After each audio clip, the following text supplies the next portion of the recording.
نبی و امام مظہر صفات خدا ہیں، اس سے کیا مراد ہے؟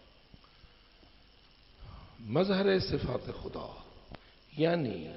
وہ معجز نما ہیں اور ان کے ہاتھوں پر ایسے ایسے معجزات ظاہر ہوتے ہیں جو معجزات بتا رہے ہوتے ہیں کہ اللہ نے ان کو ان صفات کا حامل کیا ہے کہ جو صفات سوائے اللہ کے دینے کے اور کسی کو حاصل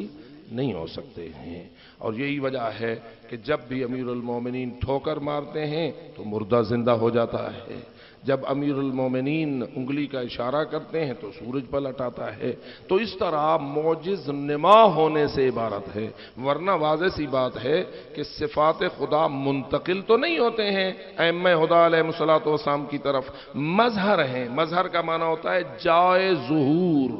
یعنی پتہ چلتا ہے کہ اللہ نے ان کو اپنے